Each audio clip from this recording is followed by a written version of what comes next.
ഡയറ്റും എക്സസൈസും ഇതിനേതിനാണ് കൂടുതൽ പ്രാധാന്യം കൊടുക്കേണ്ടത്? നിത്യേന നല്ലതുപോലെ എക്സസൈസ് ചെയ്യുകയാണെങ്കിൽ എനിക്ക് ഏത് ഭക്ഷണവും കഴിക്കാൻ സാധിക്കുമോ? സാധാരണയായി പേഷ്യൻസ് ചോദിക്കാറുള്ള ചോദ്യങ്ങളാണിവ. എന്നാൽ ഇതിനുള്ള ഉത്തരം ഇതാണ്: നിങ്ങൾ എത്ര തന്നെ എക്സസൈസ് ചെയ്താലും നിങ്ങൾ കഴിക്കുന്ന ഭക്ഷണത്തിലുള്ള ദോഷങ്ങളെ പൂർണ്ണമായും മറികടക്കാൻ എക്സസൈസ് കൊണ്ട് മാത്രം സാധ്യമാവില്ല. ഇനി നമ്മൾക്കിതിനെ കൂടുതലായി മനസ്സിലാക്കാൻ നോക്കാം. നമ്മുടെ ശരീരത്തിന് പ്രായം കൂടുന്നോളം നമ്മുടെ ശരീരത്തിലെ ഓരോ കോശം അല്ലെങ്കിൽ സബ് സെല്ലുലാർ ലെവലിൽ വരുന്ന മാറ്റങ്ങളിലൂടെയാണ് നമ്മൾക്ക് പലതരത്തിലുള്ള മെറ്റബോളിക് അസുഖങ്ങളും വന്നു തുടങ്ങുക.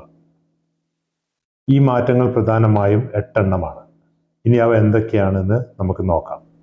ആദ്യമായി ഗ്ലൈക്കേഷൻ, രണ്ടാമതായി ഓക്സിഡേറ്റീവ് സ്ട്രെസ്, പിന്നെ insulin resistance, membrane instability, mitochondrial dysfunction, inflammation, methylation, അവസാനമായി ഓട്ടോഫേജി.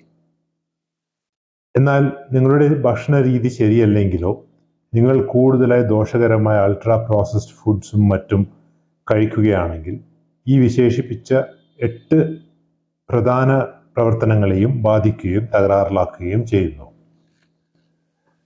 എന്നാൽ വ്യായാമത്തിലൂടെ നിങ്ങൾക്ക് ഇതിൽ 4 പ്രവർത്തനങ്ങളെ, അതായത് insulin resistance, mitochondrial dysfunction, inflammation, autophagy എന്നിവ ഒരു പരിധിവരെ റിപ്പയർ ചെയ്യാൻ സാധിക്കും. പക്ഷെ മറ്റുള്ള 4 പ്രവർത്തനങ്ങളെ എക്സസൈസിലൂടെ മാത്രം നിങ്ങൾക്ക് ശരിയാക്കാൻ സാധിക്കില്ല. എന്ന് മാത്രമല്ല, ഇതിൽ ഏറ്റവും പ്രധാനപ്പെട്ട ഒരു പ്രവർത്തനമായ ഓക്സിഡേറ്റീവ് സ്ട്രെസ്സിനെ കൂടുതൽ ദോഷകരമാക്കുകയാണ് ചെയ്യുക. അതുകൊണ്ട് എക്സസൈസ് തീർച്ചയായും വേണം. എന്നാൽ എക്സസൈസ് മാത്രം പോരാ. ഒരു ചിട്ടയായ ഭക്ഷണ രീതിയും കൂടെ ഉണ്ടെങ്കിൽ മാത്രമേ നിങ്ങൾക്ക് സുഖകരമായ ഒരു ജീവിതം മുന്നോട്ട് കൊണ്ടുപോകാൻ സാധിക്കുകയുള്ളൂ.